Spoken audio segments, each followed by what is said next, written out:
तो hello and welcome back to the course. तो जैसे कि हमने पिछली वीडियो में सीखा था बॉलिंजर बैंड थ्योरी। तो उसको बॉलिंजर बैंड थ्योरी यूज़ करके हमने किस तरीके से स्टॉक का कैरेक्टर पहचानना है एंड उसको किस तरीके से यूज़ कर रहे हैं एंड लॉन्गर टाइम फ्रेम में उसका क्या सिग्निफिकेंस होता है वो हमने देखा था। तो आज की वीडियो में हम देखेंगे कि हम बॉलिंजर बैंड किस तरीके से लाइव मार्केट में यूज़ करना है एंड उसका and based on the Bollinger band हमें कैसे उसके टारगेट्स निकालने हैं, किस तरीके से हमें लॉन्ग या शॉर्ट पोजीशन में जाना है एंड कुछ एक एडिशनल इंडिकेटर भी देखेंगे। सो जिसकी वजह से हम ये देखेंगे कि अब ब्रेकआउट में ये सेटअप किस तरीके से काम करता है। तो जैसे कि आप हमें आप हम जो मेरी स्क्रीन है उसके ऊपर आप देख सकते हो कि मैंने एक चार्ट लगाया हुआ है, ठीक है। तो पिछले सेटअप्स में हमने ये तीन इंडिकेटर देखे थे हमने, ठीक है। आरएसआई देखा था, स्टोकेस्टिक देखा था एंड एमएसीडी देखा था। तो आज का हमारा जो सेटअप रहेगा तो उसमें हम क्या करेंगे, हम ये एक डिफरेंट सेटअप है, ठीक है। आप चाहे तो इसमें ये इंडिकेटर यूज कर सकते हो या फिर नहीं भी करोगे तो भी कोई फर्क नहीं पड़ने वाला। तो यहाँ पे देखिए इंडिकेटर में जाके हमें क्या करना है, ठीक है। यहाँ पे मैं सबसे पहले ऐड करूँगा बॉलिंजर बैंड, ठीक है। तो अभी के लिए मैं उसको हाइड कर देता हूँ या फिर ठीक है रहने देता हूँ। एंड उसके बाद हम ऐड करेंगे यहाँ पे एडीएक्स, ठीक है। यहाँ पे एवरेज डायरेक्शनल इंडेक्स हम इसको ऐड करेंगे, ठीक है। तो अब ये इंडिकेटर क्या है, सबसे पहले वो हम देख लेते हैं। ये इंडिकेटर हमें स्ट्रेंथ बताता है, ठीक है। यानी अगर कोई प्राइस एक्शन यहाँ पे चल रही है, स्टॉक मूव कर रहा है, चाहे वो ऊपर हो या फिर नीचे हो, तो ये हमें ये दिखाता है कि उसमें स्ट्रेंथ कितनी है। तो इस इंडिकेटर से आप पता लगा सकते हैं कि जो पर्टिकुलर मूवमेंट हो रही है उसमें वाकई में स्ट्रेंथ है या फिर वो फेक ब्रेकआउट है, ठीक है। तो इसके बाय यूजिंग दिस इंडिकेटर हम उसका भी पता लगा सकते हैं यहाँ पे। सॉरी। तो चलो अभी हम देख लेते हैं कि हमें इसको किस तरीके से यूज़ करना है। तो बॉलिंजर बैंड का कंसेप्ट मैंने आपको बता दिया था, लेकिन आज फिर मैं आपको एक बार फिर से बता देता हूँ। तो देखिए बॉलिंजर बैंड होता क्या है। इस मतलब ये जो सेटअप है हमारा उसको यूज़ करने का हमारा पहले कुछ कंडीशंस होनी चाहिए, ठीक है। बॉलिंजर बैंड एंड एडीएक्स, हम इन दोनों चीज़ों का कॉम्बिनेशन यूज़ करने वाले हैं एंड यू इन दोनों चीज़ों को मिलाकर यानी बॉलिंजर बैंड एंड एडीएक्स, इन दोनों को मिलाकर हम जो ब्रेकआउट होते हैं उसको हम ट्रेड करने वाले हैं। तो ब्रेकआउट के पहले हमें कुछ चीज़ें हमें आइडेंटिफाई करनी है या फिर यूँ समझ लीजिए कि हमें कुछ ऑब्जर्वेशन देखने हैं, ठीक है। तो चलिए अब हम यहाँ पे देख लेते हैं, ठीक ठीक है। सबसे पहले हमारा कुछ ऑब्जर्वेशन वो रहेगा कि बॉलिंजर बैंड जब भी कोई ब्रेकआउट होता है तो उससे पहले बॉलिंजर बैंड एक सीधे ऐसे ऐसे एक स्क्वीज तरीके से होना चाहिए, ठीक है। यानी बॉलिंजर बैंड जो है वो एक ऐसे सीमित दायरे में काम करना चाहिए, यानी ऊपर से भी ऐसे स्क्वीज होना चाहिए एंड नीचे से भी ऐसा स्क्वीज होना चाहिए, यानी एक पर्टिकुलर डायरेक्शन में ट्रेड करना चाहिए। जब कोई मान लो इसको ब्रेकआउट होता है तो फिर क्या होगा, ब्रेकआउट होने के बाद बॉलिंजर बैंड जो है वो अपर की साइड में ऐसा एक्सपांड होने लगेगा, नीचे की साइड से भी ऐसा एक्सपांड होने लगेगा। यानी जो प्राइस रहती है, ठीक है, यानी अगर वो प्राइस रहेगी तो प्राइस क्या करेगी यहाँ पे, प्राइस अभी मान लो ऐसे ऐसे चल रही है यहाँ तक एंड जैसे ही इसका ब्रेकआउट होने लगेगा सो मार्केट सॉरी जो प्राइस रहेगी वो उसके साथ ऐसे ही ऊपर बढ़ने लगेगी, यानी बैंड के साथ साथ मार्केट जो रहेगा वो उसके साथ बैंड के साथ ऊपर जाएगा, ठीक है। एंड जो बॉलिंजर बैंड का ये जो अपर लेवल रहता है, ये इसको हम कहते हैं अपर बैंड एंड ये रहता है लोअर बैंड, ठीक है। सो अपर बैंड भी ऊपर जाएगा एंड उसके साथ लोअर बैंड जो रहेगा वो नीचे जाएगा। एंड एडेक्स जो रहेगा हमें वो ये जो ब्रेकआउट होता है यहाँ पे उसके एडेक्स हमें इसका स्ट्रेंथ दिखाएगा, ठीक है। तो चलिए अब हम कुछ लाइव एग्जांपल देख लेते हैं। तो सबसे पहले मैं आपको फिर एक बार बता देता हूँ कि बॉलिंजर बैंड जब भी अब देखिए यहाँ पे एक यहाँ पे जो एक तरीके का ब्रेकआउट हुआ था, ठीक है। अगर हम यहाँ से देखेंगे इस ट्रेन लाइन का ब्रेकआउट हो गया है, तो देखिए जब भी ब्रेकआउट होता है तो फिर क्या होता है कि मार्केट ऐसे जो प्राइस है तो वो बैंड को चैलेंज करती है इस तरीके से एंड फिर बैंड ऐसे ऊपर एंड जो प्राइस रहती है वो बैंड के साथ ऊपर जाती है, यानी बैंड यहाँ पे एक्सपांड हुआ है, ठीक है। अगर आप अच्छी तरीके से देखोगे तो देखिए यहाँ पे पहले स्क्वीज था यहाँ पे ऐसे, यानी एक थोड़े से छोटे से लिमिट में मार्केट काम कर रहा था। जैसे मार्केट यहाँ पे चैलेंज हो गया यानी ब्रेकआउट हो गया, देखिए प्राइस यहाँ पे बैंड एक्सपांड हुआ है एंड प्राइस उसके साथ ऊपर जा रही है, ठीक है। तो अभी हम कुछ एग्जांपल देख लेते हैं। देखिए अब ये एग्जांपल एक बजाज फिंसर्व होगा, ठीक है। तो मैं यहाँ पे देखिए यहाँ पे मैं सबसे पहले क्या करूँगा, प्राइस एक्शन को ऑब्जर्व करूँगा। यहाँ पे मैं देखूँगा यहाँ पे मुझे कुछ ट्रेंड लाइन का ट्रेंड लाइन दिख रही है या फिर मैं कहीं से कुछ ट्रेंड लाइन ड्रॉ कर सकता हूँ या फिर नहीं। तो सबसे पहले वो हम देख लेते हैं। तो यहाँ पे देखिए मुझे कुछ ट्रेंड लाइन ड्रॉ करने का यहाँ पे मुझे कुछ दिख रहा है, ठीक है। यानी एक मार्केट यहाँ से भी एक रेंज में काम कर रहा है, एंड यहाँ से मैं एक और ट्रेंड लाइन ड्रॉ कर देता हूँ, ठीक है। सॉरी। तो अभी देखिए यहाँ पे क्या हो रहा है, मार्केट एक रेंज में यहाँ पे काम कर रहा है, ठीक है। तो यहाँ पे हमारे सबसे पहले तो हम यहाँ पे कुछ ट्रेंड लाइन मिल गई, एंड यहाँ पे फिर हम क्या करेंगे, यहाँ पे हम ऐड करेंगे बॉलिंजर बैंड। देखिए यहाँ पे हमने ऐड कर दिया बॉलिंजर बैंड, एंड फिर दूसरा हम ऐड करेंगे ADX। देखिए ADX यहाँ पे आपको दो तरीके का मिलेगा, ठीक है। एक तो ADX एंड दूसरा रहेगा DMI, डायरेक्शनल मूवमेंट, ठीक है। तो अगर आप दोनों में से किसी को भी यूज़ कर सकते हो। देखिए डायरेक्शनल मूवमेंट में क्या होता है, अगर आपको समझ में नहीं आता है तो फिर उसके लिए हम ये बता देता हूँ कि यहाँ पे जो पॉजिटिव रहेगा उसको कर देना है ग्रीन, जो निगेटिव DI रहेगा उसको करना है रेड, एंड जो ADX रहेगा उसको आप कर सकते हैं ब्लू, एंड यहाँ पे जो लाइन है वो थोड़ी सी बड़ी कर सकते हो, ठीक है। अब होता क्या यहाँ पे, देखो ADX ये भी सेम है एंड ये भी सेम है, ठीक है, दोनों में कोई फर्क नहीं है। बस इसमें एक चीज़ एडिशनल है कि यहाँ पे आपको पता चल सकता है कि अगर मार्केट यानी अगर ऊपर की साइड में ब्रेकआउट हो रहा है, यानी ऊपर की साइड में स्ट्रेंथ बढ़ रही है, तो फिर ये आपको ग्रीन सिग्नल देगा, यानी एडिक्स के साथ आपको ग्रीन लाइन दिखाएगा। एंड अगर नीचे के साइड में ब्रेकडाउन हो रहा है, यानी अगर प्राइस नीचे के साइड में जा रही है, तो ये ब्रेकआउट एडिक्स उसी तरीके से बढ़ेगा, लेकिन आपको ये एडिशनल ये दिखाएगा कि ये किस तरीके का, यानी ऊपर की साइड में अगर जा रहा है तो फिर ग्रीन दिखाएगा, एंड अगर नीचे की साइड में जा रहा है तो फिर आपको एक रेड लाइन भी दिखाएगा। यानी आपको अगर समझ में नहीं आ रहा तो फिर आप इसको भी यूज़ कर सकते हैं, ठीक है। दोनों का सिग्निफिकेंस बिल्कुल सेम है, तो आप कोई भी यूज़ कर लो, चाहे ADX यूज़ कर लो या फिर DMI यूज़ कर लो, ठीक है।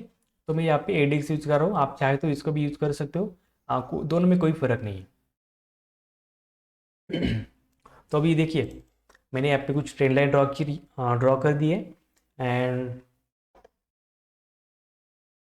उसके बाद हम देखेंगे कि यहाँ पे क्या होता है। तो सबसे पहले हमारी एक कंडीशन मैच हो गई कि बैंड प्राइस जो है एक ऐसे सीमित दायरे में यहाँ पे काम कर रही है। देखिए बैंड भी एक बहुत ही स्क्वीज है यहाँ पे, देखिए कितना छोटे छोटे तरीके से मार्केट छोटी सी रेंज में ये काम कर रहा है। एंड यहाँ पे अगर देखो कि देखो बैंड कितना बड़ी तरीके से यहाँ पे चैलेंज हो गया था। तो देखिए यहाँ पे हमें क्या मिल गया है, तो इसका सबसे पहले टारगेट कैसे निकाला वो हम पता लगा देते, ठीक है। ब्रेकआउट तो हम देखेंगे, लेकिन देखिए जैसे कि मैंने यहाँ पे क्या किया, अभी यहाँ से एक ट्रेंड लाइन ड्रॉ कर दी एंड नीचे से भी एक ट्रेंड लाइन ड्रॉ कर दी, ठीक है। तो हमें यहाँ पे क्या करना है, जैसे ये अपर साइड होती है तो उसको हम क्या करेंगे, उसका जो हाई पॉइंट रहेगा उसको हम नीचे यहाँ तक लेके आएंगे, ठीक है। अब देखिए नीचे की ट्रेंड लाइन जो थी वो सिर्फ यहाँ तक आ रही थी, ठीक है, वो यहाँ तक ही आ रही थी, यानी यहाँ से यहाँ तक ही थी। तो मैंने इसको क्या कर दिया, मैंने इसको एक्सपांड कर दिया पीछे के साइड में, ठीक है। तो क्यों किया, ताकि हम इसका एक ब्रेकआउट पॉइंट निकाल सकते, सॉरी इसका हम टारगेट निकाल सकते, इस वजह से मैंने क्या किया कि इसको मैंने तो नीचे तक लेके आया मैं इसको, ठीक है। तो यहाँ का जो ये रहेगा जो डिस्टेंस रहेगा वो हमारा फर्स्ट टारगेट रहेगा। तो टारगेट हम बाद में डिसाइड करेंगे। सबसे पहले देखिए हमारी कुछ कंडीशन यहाँ पे मैच हो चुकी है। देखिए RSI, देखिए मैंने आपको पिछले सेटअप में आपको कुछ बताया था कि RSI अगर अबो 60 है तो फिर बाइंग के लिए बहुत ही अच्छी अपॉर्चुनिटी है। फिर स्टॉकेस्टिक देखिए, स्टॉकेस्टिक भी हमारे फेवर में, स्टॉकेस्टिक ने भी बाय सिग्नल दिया है। MACD वो हमें वीकली में देखना है, ठीक है, हम यहाँ पे वो नहीं देखेंगे अभी। एंड कुछ हम और चीज़ें हम क्या देख सकते हैं, डाइवर्जेंसेस। अब डाइवर्जेंस किस तरीके से देखने वो भी मैंने आपको सिखाया था, वो भी हम देख लेते हैं यहाँ पे कुछ डाइवर्जेंस बन रही है या फिर नहीं बन रही। तो डाइवर्जेंस देखिए यहाँ पे प्राइस क्या करिए, एक हायर हाई बना, यानी एक ये यहाँ पे ये जो लो है एंड ये एक लो है, ठीक है। तो इसके मुकाबले ये जो फ्रेश लो है वो उसके जो पिछले वाले लो के मुकाबले हायर लो है, ठीक है। तो अगर हम कुछ इंडिकेटर्स देख लेते, तो इंडिकेटर देखेंगे हम, इंडिकेटर क्या करें, देखिए स्टॉकेस्टिक वो क्या कर रहा है यहाँ पे, हायर लो कर रहा है एंड यहाँ पे लोअर लो कर रहा है, ठीक है। यानी हमें डाइवर्जेंस भी मिल गया। तो अभी हम क्या देखेंगे, ADX देखेंगे, ADX अब वो 15 होना चाहिए, ठीक है। अबव 15 ही होना चाहिए। 15 के नीचे हम ट्रेड नहीं करेंगे, क्योंकि देखिए अबव 15 होगा तो भी हमें कुछ उसमें एक स्ट्रेंथ देखने को मिल सकती है। अगर ये बिलो 50 होगा तो फिर हमें यहाँ पे कोई स्ट्रेंथ ही नहीं, तो उस स्ट्रेंथ में काम करने का कोई फ़ायदा ही नहीं है फिर हमें। तो सबसे पहले हम कुछ कंडीशन देखिए, RSI भी फेवर में है, स्टोकेस्टिक भी फेवर में है, एंड एडिक्स अभी हमारे फेवर में नहीं है। लेकिन बैंड ने यहाँ पे क्या करना है, बैंड ने अभी यहाँ पे चैलेंज किया, ठीक है। तो हमें डाइवर्जेंस भी देखनी, यानी 3-4 कंडीशन हमारे फेवर में, मिनिमम 2 कंडीशन होनी चाहिए, ठीक है। एक तो क्या होना चाहिए, बैंड स्क्वीज होना चाहिए, एंड जो सेकंड रहेगा वो RSI रहेगा, सॉरी बॉलिंजर बैंड स्क्वीज हो चुका है यहाँ पे, एंड सेकंड वन जो रहेगा वो रहेगा ADX, ठीक है। सिर्फ इन दोनों दोनों चीज़ों को मिलाकर भी आप ट्रेड कर सकते हो, लेकिन हमने यहाँ पे कुछ एडिशनल कंसेप्ट भी यूज़ किए ताकि हमें कुछ और ज़्यादा कंफर्मेशन मिल सके। तो जैसे ही देखिए यहाँ पे एक क्या हुआ, जैसे ही यहाँ पे ब्रेकआउट हुआ, स्ट्रेन लाइन का ब्रेकआउट हो गया है, ठीक है।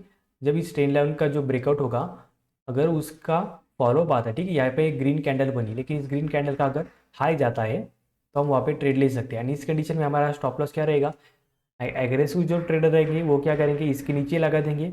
लेकिन अगर आप बिल्कुल सेफ तरीके से खेलना चाहते हो, ठीक है, तो हम क्या करेंगे, इसके नीचे हमारा स्टॉप लॉस लगा देंगे, ठीक है। तो अभी मैं इसके नीचे एक स्टॉप लॉस लगा देता हूँ। देखिए ये जो मीडियन लाइन है, देखिए यहाँ पे स्टॉप लॉस लगाने का मकसद क्या है, देखिए एक तो बैंड बैंड यहाँ पे चैलेंज हो चुका है, एंड दूसरी बात की यहाँ पे जो है मिडल बैंड भी, यानी बैंड का जो मिडल लाइन है उसके आसपास मार्केट सपोर्ट ले है, यानी यहाँ से मार्केट ने एक ट्रेंड चेंज किया था। तो हम यहाँ क्या करेंगे, एक तो यहाँ पे हमारा स्टॉप लॉस लगा देंगे, उसको मैं रेड कलर देता हूँ। एंड टारगेट किस तरीके से निकालेंगे, टारगेट मैंने आपको ऑलरेडी बता दिया था कि ये जो हाई है, हाई से लो तक जाना है, ठीक है। यानी जो बैंड, ये जो ट्रेंड लाइन है उसको हम पीछे की तरफ खींचेंगे, एंड ऊपर से लेके नीचे तक उसको हम करेक्ट करेंगे। उसके लिए हमने ये टूल यूज़ किया था, देखिए प्राइस रेंज, ठीक है। तो इसको हम ऐसे करने करके मैंने ऐसे उसको नीचे लगा दिया था, ठीक है। तो अभी हम क्या करेंगे, इसको हम करेंगे क्लोन, एंड इसको हम रख देंगे हमारा जो ब्रेकआउट हुआ है वहाँ पे, इसको हम लगा देंगे, ठीक है। मैंने इसको लगा दिया। तो हमारा जो स्टॉप लॉस बन रहा है वहाँ पे, वो देखिए कितने पॉइंट्स का बन रहा है। यहाँ पे जो ब्रेकआउट हुआ है, मान लो हम यहाँ पे एंट्री करते हैं, ठीक है, यानी 6300 हम राउंड फिगर मान लेते हैं, या फिर 6250, ठीक है, मान लो हम इसका हाई, ठीक है। हम यही मान लेते कि इसका ब्रेकआउट का हाई मान लेते, चलो 350, यानी 6350, एंड जो हमारा ये रहेगा स्टॉप लॉस वो रहेगा यहाँ पे 5835 का, हम 5850 के आसपास हम राउंड फिगर मान लेते, ठीक है। यानी ये 350 एंड ये नीचे से 150, यानी 500 पॉइंट के आसपास हमारा स्टॉप लॉस है, ठीक है। लेकिन हमें यहाँ पे क्या है कि हमने इसको डेली टाइम फ्रेम में देखा है, यानी हम इन्वेस्टमेंट के लिए देख रहे इसको, ठीक है। यानी अगर 500 पॉइंट का यहाँ पे हमारा स्टॉप लॉस बन रहा है, लेकिन हमारा ये देखिए वो कितना बन रहा है हमारा, जो टारगेट वो बन रहा है करीब करीब 4700 पॉइंट्स का, ठीक है। यानी इन्वेस्टमेंट के हिसाब से हमें देखिए बहुत ही अच्छा स्टॉक दिख रहा है हमें, यानी करीब करीब 1:10 के आसपास का ही हमें रिस्क टू रिवॉर्ड रेशियो, ठीक है। 1:9 तो है ही, लेकिन हम उससे भी ज़्यादा थोड़ा बड़ा है हमें यहाँ पे देखने को मिल रहा है, ठीक है। तो जैसे ही इसने ब्रेकआउट दिया, ठीक है, अब देखिए यहाँ पे क्या हो रहा है, RSI अबो 60, बहुत ही अच्छी बात है, स्टॉकेस्टिक ऑलरेडी अब दे चुका है, ठीक है। हमें ज़्यादा चीज़ें नहीं देखनी है, सिर्फ ADX एंड बॉलिंजर बैंड भी हम हमारे फेवर में है, तो भी हम इसको बहुत अच्छी तरीके से हम इसको ट्रेड कर सकते हैं। अब देखिए ADX भी हमारे फेवर में आ चुका है, मिनिमम जो रिक्वायरमेंट थी वो रही थी 15 की थी, अब ADX भी हमें एक अच्छी रेंज में दिख रहा है। यानी मार्केट में अभी जो स्टॉक है हमारा बजाज फिंसर्व, उसमें स्ट्रेंथ बढ़ रही है, यानी जो प्राइस एक्शन दिख रही है हमें यहाँ पे, तो उसमें स्ट्रेंथ अभी बढ़ रही है, ठीक है। तो देखिए जैसे ब्रेकआउट हुआ, देखिए यहाँ पे बैंड भी जो बॉलिंजर बैंड था वो भी यहाँ पे एक्सपांड हो रहा है। देखिए जैसे मार्केट यहाँ पे निकल रहा है, अब हमारा टारगेट यहाँ पे क्या था, कम से कम ये पॉइंट था हमारा, ठीक है। ये जो था हमारा वो रहता है हमारा फर्स्ट टारगेट। तो यहाँ पे मैं उसको ब्लू या ग्रीन कलर दे देता हूँ। तो देखिए यहाँ पे हमारा टारगेट अचीव हो चुका है या नहीं, देखिए अब यहाँ पे देखिए क्या हो रहा है, 1 मिनट के लिए मैं क्या कर दूँ, यहाँ पे बैंड जो बॉलिंजर बैंड है उसका 1 मिनट के लिए मैं हाइड कर देता हूँ। अब देखिए मार्केट यहाँ से ऊपर गया, फिर एक साइडवेज फेज में गया, ठीक है। तो यहाँ पे हम एक ऑब्जर्वेशन आप यहाँ पे क्या कर सकते हैं, देखिए मैं यहाँ पे फिर से एक ट्रेन लाइन ड्रॉ कर देता हूँ। ये ट्रेन लाइन मैंने यहाँ पे ड्रॉ कर दी एंड इसको भी मैंने ऐसे इस तरीके से ड्रॉ कर दिया। यानी हमें यहाँ पे क्या मिला है, एक फ्लैग एंड पोल का भी हमें यहाँ पे एक सेटअप देखने को मिल रहा है। ठीक है, तो इसको भी हम ट्रेड कर सकते हैं। तो जैसे इस फ्लैग का ब्रेकआउट होता है तो उसको भी हम देख लेंगे किस तरीके से ये होगा। ठीक है, यहाँ पे एक फ्लैग बन रहा था, जैसे इस फ्लैग का ब्रेकआउट हुआ देखिए बैंड को हम फिर से लगा देंगे। देखिए यहाँ पे बैंड क्या हुआ, स्क्वीज हो चुका था। यानी स्क्वीज होने के बाद देखिए हम यहाँ पे एक और ब्रेकआउट हमें देखने को मिला। यानी हमारा जो पैटर्न था उसका तो यहाँ पे ब्रेकआउट हुआ ही था, लेकिन ऊपर जाने के बाद मार्केट एक थोड़ा सा साइडवेज गया एंड वहाँ पे हमें फ्लैग एंड बॉल का भी ब्रेकआउट मिला। तो यहाँ से भी एक अच्छा ब्रेकआउट भी देखने को मिला हमें यहाँ पे। एंड देखिए हमारा टारगेट भी यहाँ पे अचीव हो, ऑलमोस्ट अचीव हो चुका है। ठीक है, देखिए अभी तो वैसे हुआ नहीं है, लेकिन देखिए अभी तक इसका अभी मतलब ये अभी तक हुआ नहीं है ब्रेकआउट यहाँ पे। यानी सॉरी ब्रेकआउट हो चुका है, हमारा टारगेट अभी भी पेंडिंग है यहाँ पे। यानी 10,850 के आसपास हमारा टारगेट आता है, वो यहाँ पे अभी थोड़ा पेंडिंग है। ठीक है, तो देखिए हमने कितने अच्छे तरीके से यहाँ पे एक ब्रेकआउट ढूंढ के निकाला। तो हम कुछ और एग्जांपल देखेंगे इस वीडियो में। इतना friends, thank you so much.